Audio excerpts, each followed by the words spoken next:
사랑하는 성도 여러분, 오늘 우리는 이 성막 덮개를 통해 본 하나님의 초월성과 내재성이라는 제목을 가지고 함께 말씀을 나누려고 합니다. 오늘 우리가 함께 읽은 본문 말씀은 이 성막을 덮는 막에 대해 이야기하고 있습니다. 그렇다면 오늘 이 말씀을 읽고 우리 성도님들께서는 어떤 첫 인상을 받으셨습니까? 먼저 우리는 이 말씀을 보며 이 말씀이 우리에게 어떻게 적용될까라는 고민을 갖게 됩니다. 더욱이 쉽게 지나치는 말씀이기도 한데요. 이 성막이 중요하다는 사실은 알지만 이 구체적으로 성막이 어떻게 지어졌는지가 우리와는 어떤 큰 연관성이 있을까라는 고민을 하게 되는 것입니다. 그래서 이 출애굽기 후반부인 이 성막을 짓는 모습들을 보며 이 말씀들이 참 어렵기도 하고 쉽게 읽혀지지 않기도 합니다. 그러나 놀랍게도 이 성막의 구조 속에는 큰 은혜가 숨겨져 있습니다. 특히 이 성막 덮개를 짓는 이 재료들 속에서 이 중요한 사실 한 가지를 우리가 누릴 수 있는데요. 그 은혜를 본문 말씀을 통해 함께 알아보려고 합니다. 오늘 본문을 보십시오. 본문 1절을 보면 하나님께서 모세에게 이 성막을 만들되라고 명하십니다. 그리고 이 성막이라는 단어는 우리가 잘 알다시피 이 이스라엘 백성들이 광야에 살아갈 때 이 성막 중심으로 살아갔던 그 성막 자체를 의미하기도 하고요. 오늘 본문의 말씀과 같이 이 성막 덮개를 말할 때도 쓰여지기도 합니다. 그럼 본문 속에서 말하는 이 성막의 의미로서 이 성막의 덮개, 휘장, 이 막을 하나님께서는 어떻게 만들라고 명하시고 계십니까? 총 이 4개의 덮개를 이 성막 구조물, 이 천장을 덮으라고 말씀하고 계시는데요. 이 가장 먼저 안쪽의 덮개를 보면 이 덮개의 재료를 이 가늘게 꼰 배실을 가지고 수놓아서 만들라고 명하시고 계십니다. 그리고 이 실을 청색, 자색, 홍색이라는 이 염료를 가지고 색을 입힌 후에 정교하게 만들라고 명하시고 계십니다. 나아가 이 덮개는 이 수놓은 것을 총 10봉, 10장을 만들라고 말씀하시고 이 10장 중에서 5장, 5장씩 이은 후에 그 5장, 5장씩 이은 것을 가운데 고리를 만들어서 금 갈고리를 통해 연결해 놓으라 라고 말씀하시고 그것이 첫 번째 성막 덮개가 될 것이다 라고 말씀하십니다. 즉 성막의 가장 안쪽에 수놓은 실로 꼰 실과 금 갈고리로 연결된 것을 가지고 덮개를 만들라고 명하시고 계신 것이지요. 다음으로 두 번째 덮개는 어떠합니까?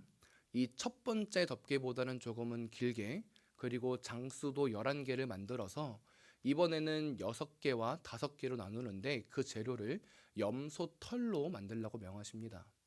그리고 그 가운데 이제 갈고리와 연결고리도 똑같이 만드는데 이번에는 금 갈고리가 아닌 못 갈고리를 통해서 그 5개와 6개를 잇대어 만들라고 명하고 계십니다. 그리고 이제 세 번째 같은 경우에는 순양의 가죽으로 만들라고 말씀하시고 네 번째 덮개 같은 경우에는 해달의 가죽, 이 돌고래 가죽으로 만들라고 명하십니다. 이 말로 설명하기가 좀 어렵지요. 쉽게 말하자면 첫 번째는 이 가늘게 꼰 배실, 이 청색 고리와 금갈고리 같은 커튼을 만든 것이고요. 두 번째는 염소의 털과 녹 갈고리로 만든 것이고요. 세 번째는 이 수량행 가죽으로 만든 것이고요. 네 번째는 이 해달의 가죽으로 만들어서 총 4개의 단계를 가지고 성막을 덮으라고 명령하고 계신 것입니다. 그렇다면 이 덮개의 모습을 통해서 우리가 알 수 있는 것은 무엇일까요? 우리는 이 덮개를 만든 이 재료들을 보며 이 덮개를 만들 때마다 이 재료의 차별성을 준 것을 확인할 수 있습니다. 분명 이 성막 덮개인 재료들은 그 당시에 이스라엘 백성 당시에 정말 귀한 재료들이었습니다. 가느게 꼰 배실도 염소의 털도 이 수량의 가죽과 해달의 가죽도 다 귀한 재물들이었지요. 그러나 이 재료들을 보면 자세히 보면 상대적인 가치가 존재했습니다. 이 재료의 안쪽에 있는 것들이 더 귀하고 더 아름답고 더 존귀한 재료였던 것입니다. 더욱이 이 첫 번째 덮개를 만들고 이었던 이 갈고리의 색이 무엇입니까? 가장 안쪽이었기 때문에 금 갈고리로 만들었습니다. 그러나 두 번째는 놋이었지요. 더 귀하고 아름다운 것으로 성막 안쪽을 채운 것입니다.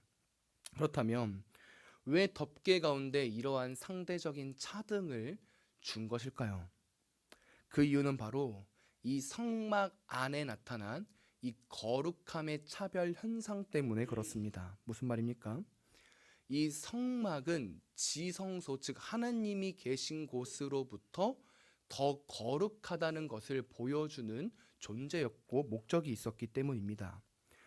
즉 지성소와 가장 맞닿아 있는 곳, 하나님이 계신 곳이 가장 거룩한 곳이었기 때문에 그곳을 가장 맞닿아 있는 첫 번째 덮개를 가장 귀한 재료를 써서 만든 것이었고, 그 뒤로 하나하나 차등을 주어서 만든 것입니다.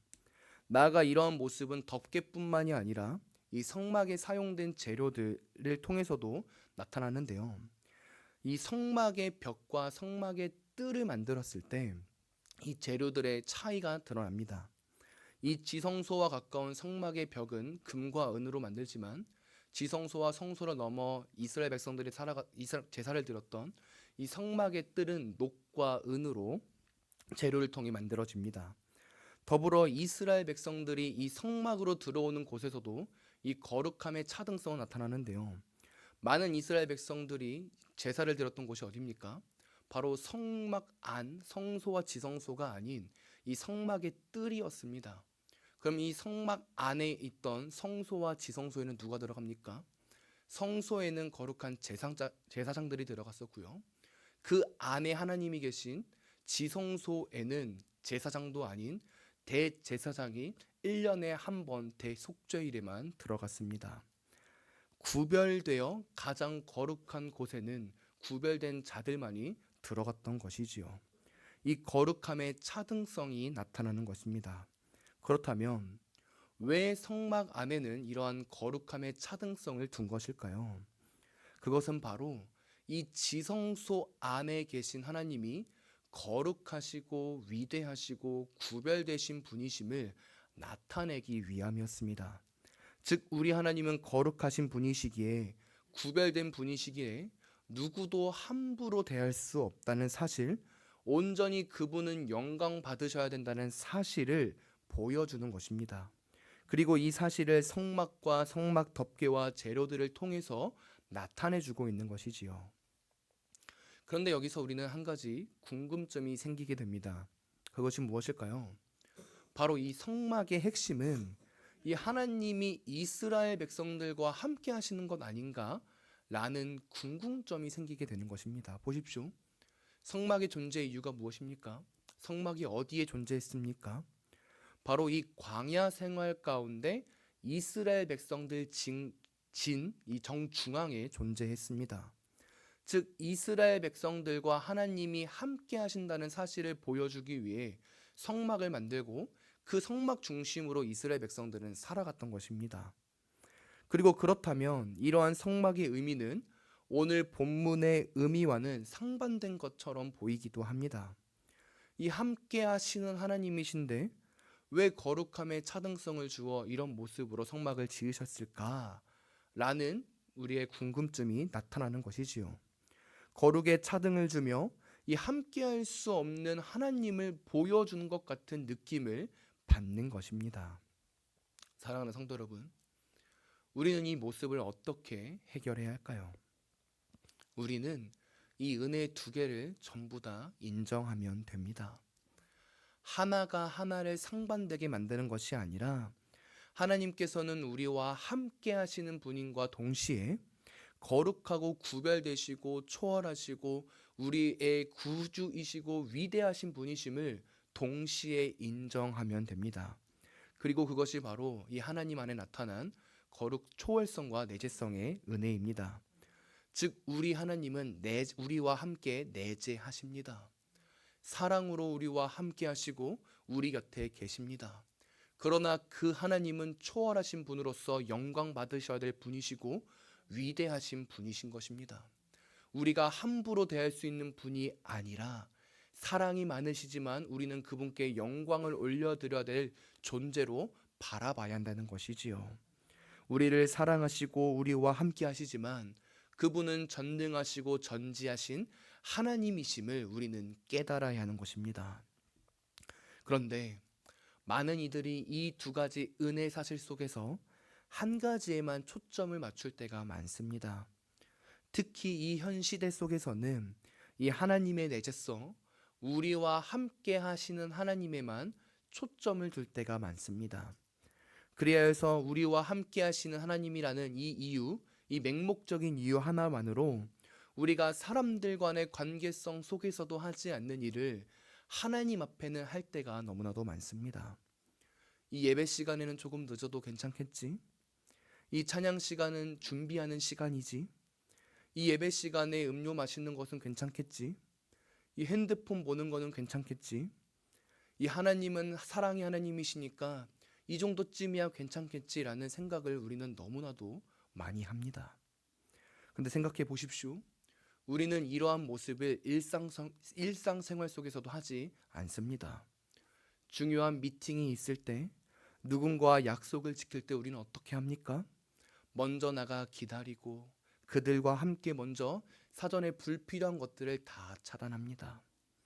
하지만 하나님 앞에서는 그러지 못하는 이 시대의 모습 속을 보게 됩니다.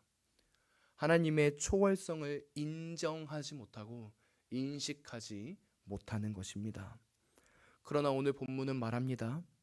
성막을 지을 때도, 덮개를 지을 때도 이 하나님의 거룩하심, 이 초월성을 생각하면서 지었다는 것을 말합니다.